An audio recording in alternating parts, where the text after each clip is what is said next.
Hello everyone, welcome to Fast Track on Herald Global. I am Saimik Sen. Joining us today, Miss Shilpa Ananth, a UAE-based Indian singer and lyricist, combines the rich musical traditions of South India with soul, jazz, and electronic influences. Her multilingual compositions transcends cultural boundaries, creating captivating music across.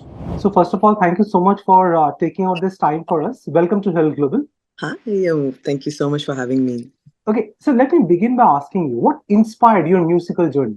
I think it's something that's always been within me since I was a child. It was not something that I can remember a specific moment or feel like something had changed in me that I wanted to pursue music or that I wanted to write my own music. I really think it was a very organic process that started from the age of 3 because my parents they saw me singing and heard me and when I was at a very young age, and then they decided, like every other traditional Indian family South India, basically we're from Kerala, so they thought, okay, why don't we put her in Carnatic voice lessons and see what happens. So at that age itself, I started, my musical kind of journey training. First introduction to music was through Carnatic music, and Okay. so what happened at that time was.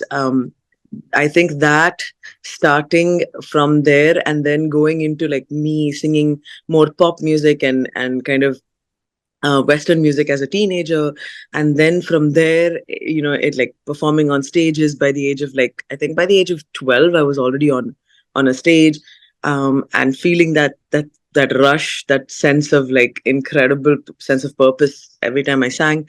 I think all of those things, that's what basically led me into music and kept me inspired to keep pursuing it, keep going after it. Because even though I wanted to go and study in the US and study music, I went to India. So I grew up in the UAE in Dubai, and then after I finished my high school, I was really like in this place where I wanted to go study in the US, but the only way I could do that is if I did my undergrad in India. So I went and studied in Bangalore. But even while I was studying for that first degree, which was in media communications and psychology, at that time I was still performing. I was still in the music groups and going to all the different like venues to perform and this and that and checking out music, and also performing in other states.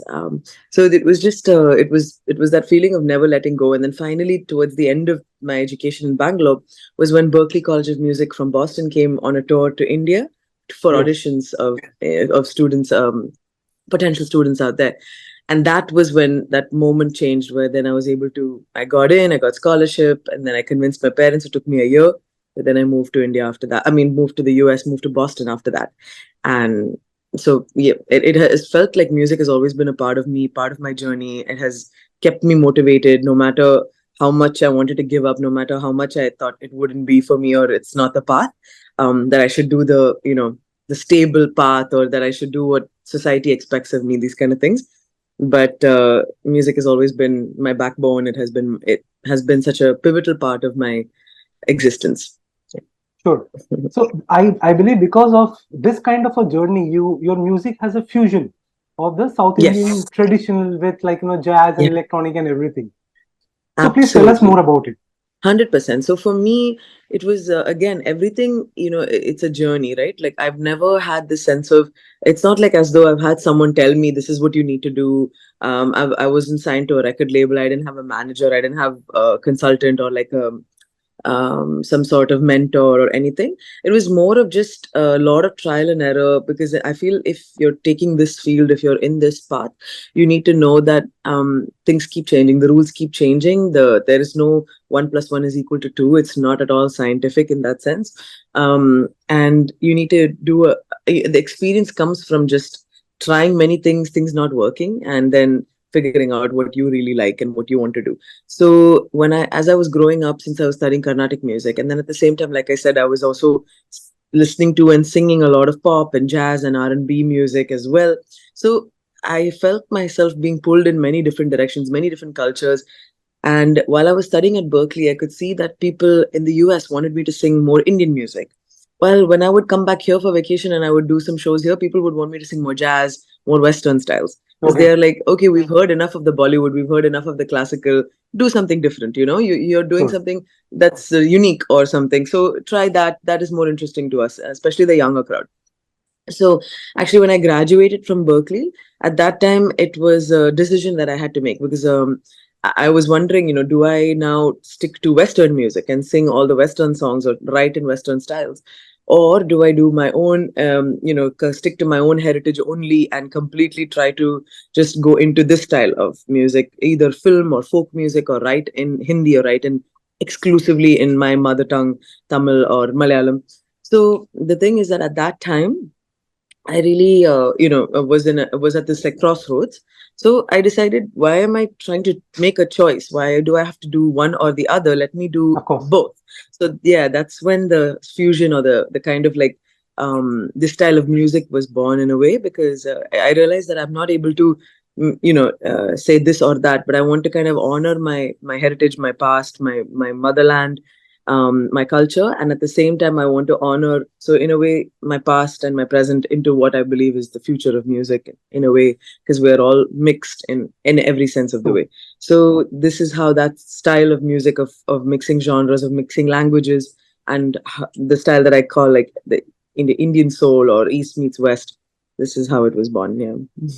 So, as an artist, without proper guidance or a mentor, okay, what kind of Yeah. challenges that an artist face? Since you have gone through it, okay, so what were your challenges? For me, the main challenges, I mean, there's been so many. Honestly, we would be here all day if I went into the difficult moments and very much the nitty-gritty details.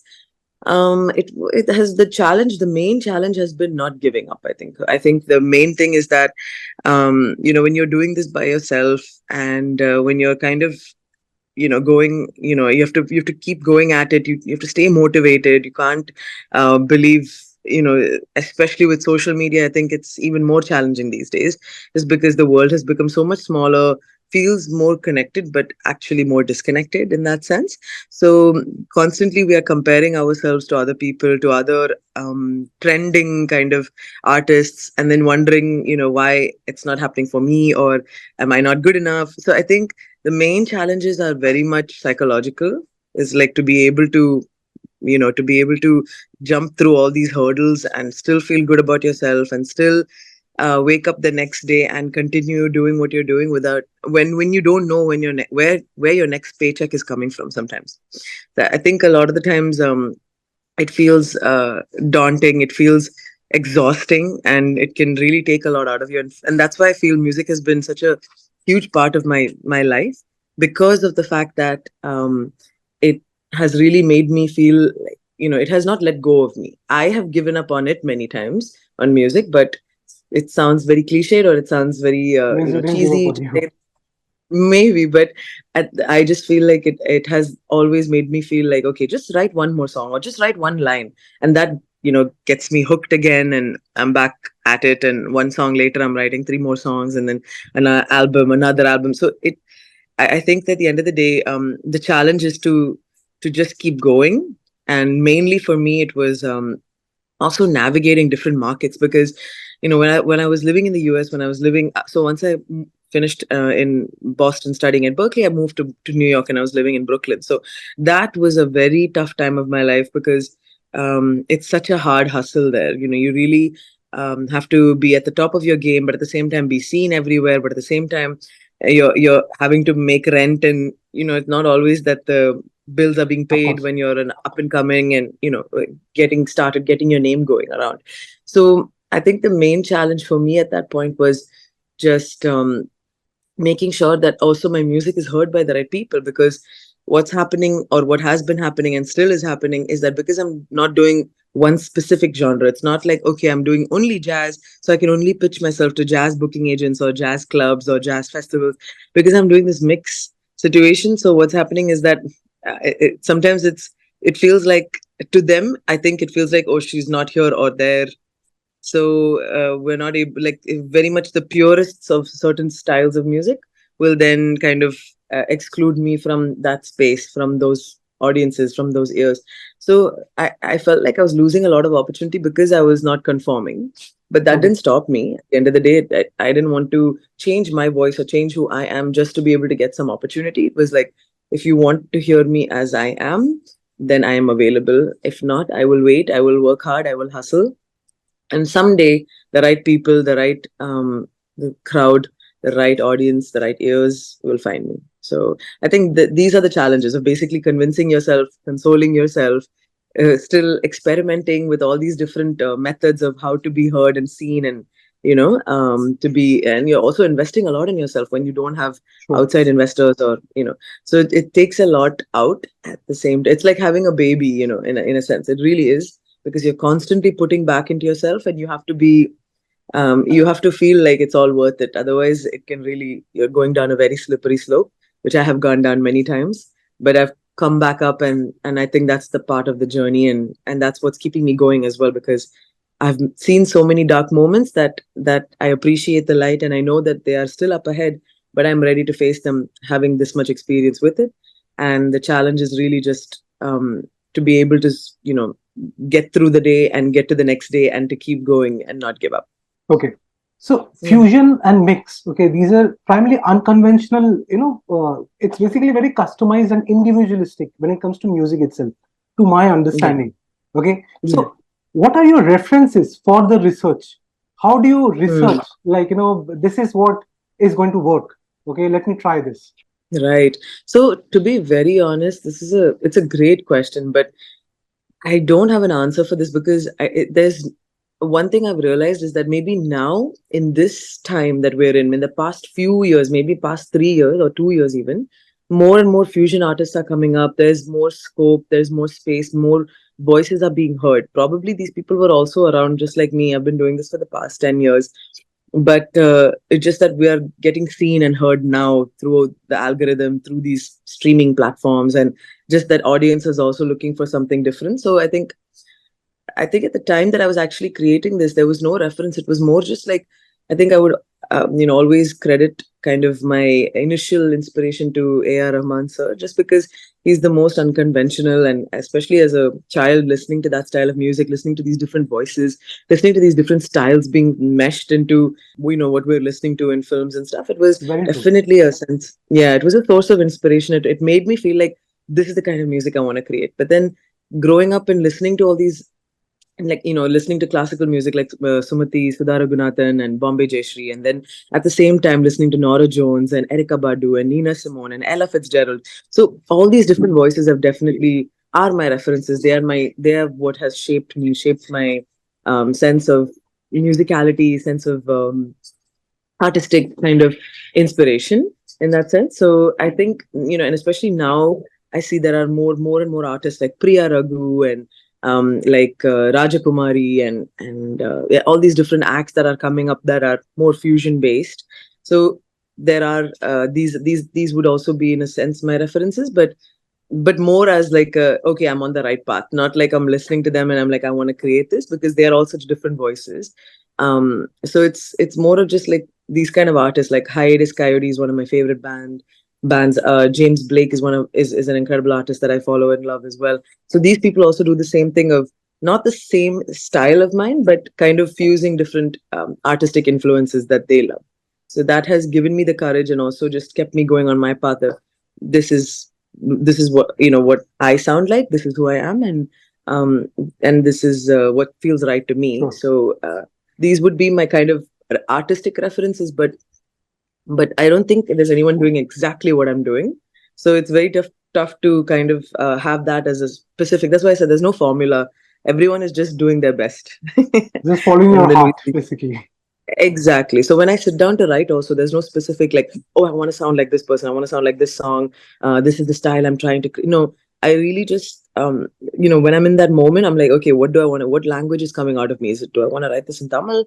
Do I want to mix it up? Do I want to write it completely in English? So these choices just come from the moment, the feeling, the kind of environment I'm in.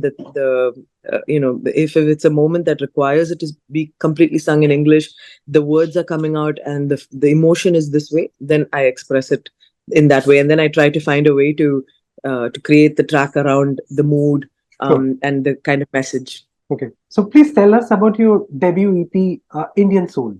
How did it happen? Yes.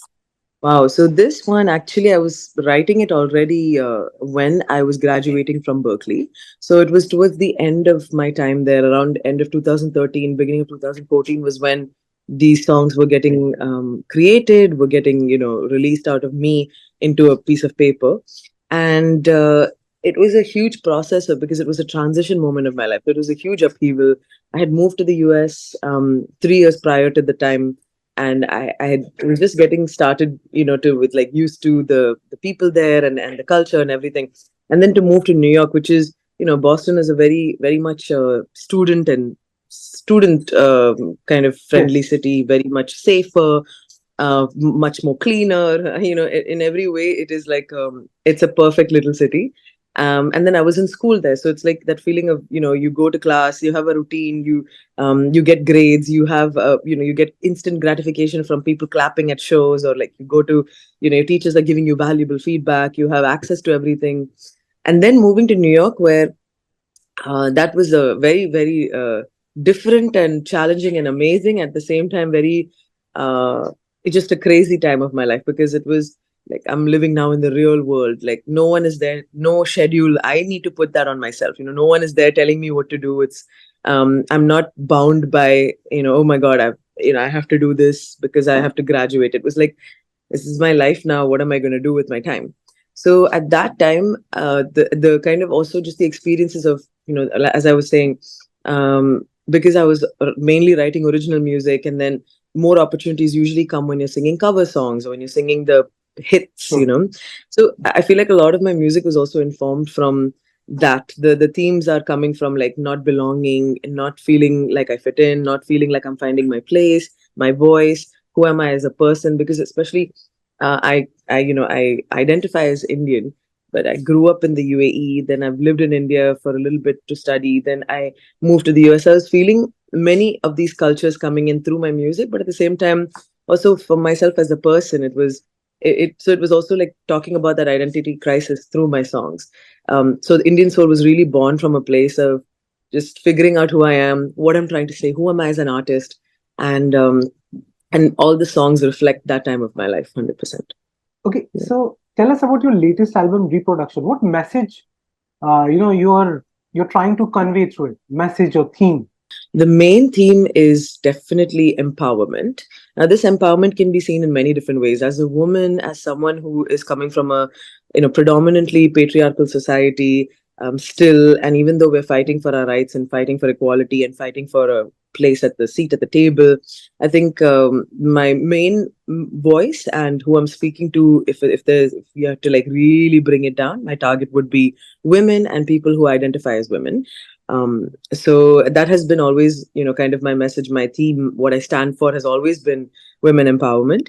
But I'm seeing now also that whoever has listened to the album, I'm seeing that it's not just women that are reaching out, it's everyone who has reached out, been like, this has been so inspiring to listen to it. I have felt empowered after listening to the album. So I'm hearing this from different people from different genders, not just one specific. So the main theme I would say is really just finding yourself, looking within yourself, and to be able to. It is very much an empowerment anthem. It really, because if you listen to it, each song is connected. There are messages coming in and out. It really is a very unified process, unified album, unified voice. And the way I wanted it to be experienced is to be heard in that sense of if there's something that you wish to do, if there's something that you wish to achieve, that you actually put yourself to it and don't hold yourself back and don't think that your dreams are not worth it. And especially as women, I think sometimes we tend to compromise. And I grew up in a very conservative culture, conservative family, where it would have been better off for everyone if I had done the gone through the same path as everyone, the kind of the path that has the most utilized, or the one that has been the one that everyone is doing, in terms of like go to school, and then after that do the engineering, doctor, lawyer, or Hmm. banker profession, and then after that get married, have babies, die, I don't know. So yeah, so basically it just feels it feels like if I had gone through that same path, conformed to my expectations as what is considered of me as a woman, it would have been easier for me. But I chose the path that was less walked upon, and I think that has been a very challenging time just to be able to get my family on board as well as to be able to convince myself that this is what I'm doing is right. So I think that at the end of the day, I think this album is really for people who I want them to know that they are here for there's a specific purpose, that we're all born here for a reason, and that if you have a dream, don't allow anyone to let you think that that's not worth it, or that you should be living a very comfortable, stable life, unless that's your dream. If that's what you really want, if you want to have that, then that's different. But I think there is more to us than just coming here and then living a very stable, comfortable life, reproducing. That's why I called it reproduction as well, because for me it was a way of also stating that maybe I might not be a mother of a physical child, but my baby is my music, and I am constantly giving birth every time I release something. And I want everyone to feel that same sense of control, sense of empowerment, sense of upliftment when they chase their dreams and get what they want, because we are all here to be able to make that happen for ourselves, and we should not do anything else other than what we are meant for and what we are born for. Yeah. Okay, so how did you become a part of the 2021 Grammy nominated album Honor by Thana Alexa? So while we were in New York, while I was living there still, so the pandemic is what shifted me and brought me back to the UAE, back to the side of the world. But before that, we had recorded a lot of music through this group that I'm a part of called Rosa Vocal Group, which is a Serbian all-female traditional vocal group. So we were doing a lot of gigs. We kind of formed in New York, and there's a couple of alumni from Berkeley as well. So we all knew each other. And so we were singing a lot of Serbian music, and that was a group that I was a part of. So other than for my own music, original music, and all that, I was also singing this Serbian music, which is like completely different. But it was, it felt like it felt like it. Actually, Serbian language has roots in Sanskrit, so it felt. I didn't know this at the time, but it felt like home to me. Singing that style of music, singing those words, I felt as though. And then I learned later that it is connected, and I realized, okay, of course, we feel this connection with this music. Very interesting. Yeah, right. So through this group, actually, we were contacted by Thana. She is from Croatia. So her music is kind of this mix of, she's also singing in Croatian, but she's also singing in English. She's also doing jazz. So she really wanted to mix our voices with Rosa Vocal Group. She wanted to mix. So I was one of the featured vocalists on Thana's album. Because of this reason, we were singing in Serbian. We were singing all the different inflections and all the different styles that are specific to traditional Serbian music in Thana's album Ona, which is about female empowerment as well. Yeah. Okay. So please tell us about your award-winning music video, The Search. So yes, so The Search, I mean, it's a masterpiece in its element. Honestly, by itself, it's incredible. It was shot in Jaipur a couple of 2 years ago, I believe. And it was during the height of pandemic, so it was also very much a challenging time to be able to do this. But it was shot and directed and produced by this incredible filmmaker. Her name is Suruchi Sharma. She lives in between Jaipur and Bombay. And yeah, so we did it out there. I reached out to her because we worked on Fear, the previous video that we worked on together. We worked on that one. And that was such an amazing experience for me, because she's just as crazy as I am when it comes to visuals and wanting to do something really hatke, like something very different, So the point of view is that we don't want to create something that's already out there. Let's try to really to pull images, to be able to capture moments and capture these kind of visuals that you would not see in any other music video in a normal way, So so Search came from a place of also just the video. It shows so many different moments of struggle, of not finding oneself, of being able to of not being able to find that true voice, or to be that person that I know I can be. So it comes from that place of looking for that sense of oneness, and sense of like feeling a loss of power, because I wrote this song just as the pandemic hit, and when I was feeling like I don't know what's going on. My flight to New York was cancelled. I was stuck here in the UAE. living back with my parents and losing my apartment in Brooklyn. And Mm. so many things were happening at the same time that the song came from that place. And then the music video also came as an extension of just Okay. this sense of looking and not being and not really truly finding until in the end it's like, oh, it's within myself. I don't need to look outside anymore. So yeah, that's where the search came from, and I'm so happy that it's getting the recognition it deserves. It's an incredible song, an incredible music video. It was produced by Riyatsu, who lives out in Bombay, Sure. and yeah, and actually the song has now, as of today, it has been placed in a TV show, an NBC TV show in the US called Found. Oh So wow. it's like in the backing kind of it's like in the backtrack of one of the scenes. So I'm very excited. It got placed. It's been synced to a TV show as well. So hopefully, it's just the beginning of many more accolades for this song and all the other songs as well. Okay. So as an artist, what role have prestigious grants such as those of NYFA and Cafe Royal Cultural Foundation played in your career? 100%. It came at an amazing time. It came at a time when the pandemic just hit. Like a lot, as you can see, a lot of changes happened during the pandemic. I felt like I was losing a lot, but at the same time gaining as well, because these grants came when all my gigs were cancelled. Everything, world was at a standstill. We are not knowing what's going to happen next. Are we going to live through this? So at the time, it felt like a sign for me, because there were substantial amounts as well, and they're both New York based grants. So it was very surprising to me also that I have now, in a sense, left New York, and New York is like calling me back, or like giving me these opportunities to continue, still feeding me as an artist in a way. So it really gave me that boost that I needed. It gave me, again, like I said, music has never given up on me, even though there were moments when I have wanted to, or I felt like, okay, this is it. Like I need to look for something else. So this was again a moment where it gave me that sense of motivation, gave me that sense of stability as well, through the fact that it's coming for me to be able to create the projects that I wanted to create. So it was actually with two of these grants that I was able to shoot the music video for Fear, work on reproduction as well, be able to pay people, because at the time there was no steady job. So as the creator, I need to be able to also consider all the different financial elements when I'm getting Sure. into a new project, to be able to, whether it's a recording session, whether it's working with musicians, whether it's working with a band, producer, engineer, mixing agent, or mix engineer, or working with a bigger production team to be able to create a video. There are so many people that need to be paid.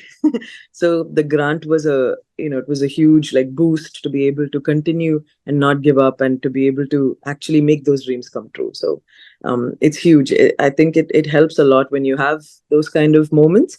But the only thing I would say is to be careful what kind of grant, and to be able to look into like the nitty gritties of the details, because you want to make sure that they're not you know uh, in any way making your dream smaller, or making you dream in a way that they want you to like make a vision that is specific to, you're creating something that is for them, not for yourself.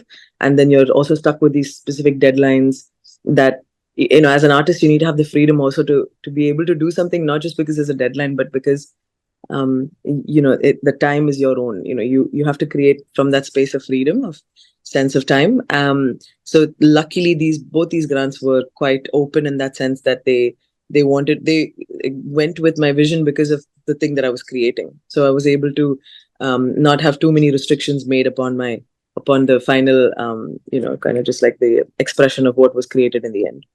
Okay. So please tell us about your future projects. Future projects. So right now it's mainly I'm taking some time to just work on reproduction and get it out there, and get it seen, get it heard.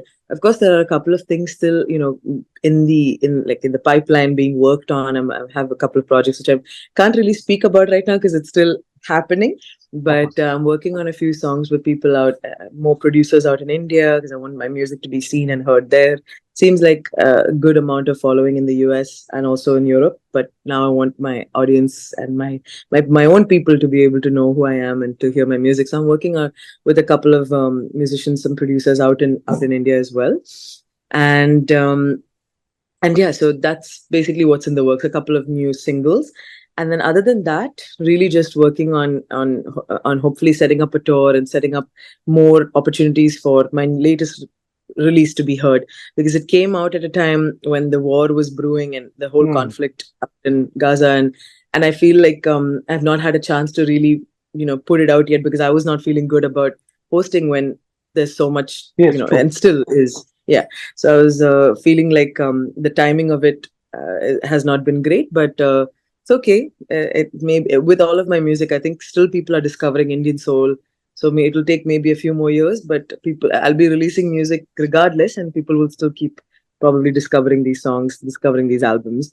So I just want to make sure that I give it enough time to be seen and to be heard, before I move on to anything, to like the next album or something like this. I can't, like, this baby needs time to be fed, to be seen, to grow. Okay. So, lastly, what message would you like to give to the upcoming artists? I would say everything that I've been saying so far, which is basically, no matter how hard it gets and no matter how crazy it feels, no matter how crazy people make you feel, also for doing what you're doing, because it's not the conventional path, it's not the just the tried and tested kind of what everyone else is doing, in a sense.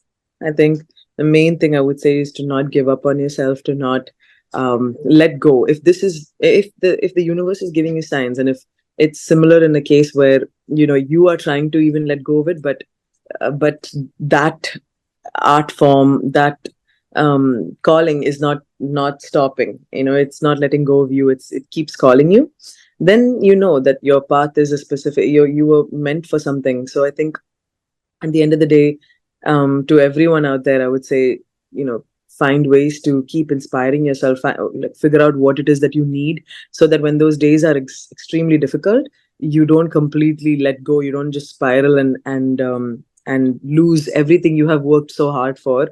Even though there are days when I just want to burn everything and just start fresh and just completely just let go of everything, and it does get very difficult, but the thing is, at the end of the day, I have created moments where I have to like go back and look at what all I have done, and so that I'm not focusing just on what I have not achieved yet, but what I have done so far that has brought me to this point. And if I didn't do that, I would not be where I am. So I would say to everyone, just find ways to keep yourself motivated, do a little bit every day so it doesn't feel so overwhelming.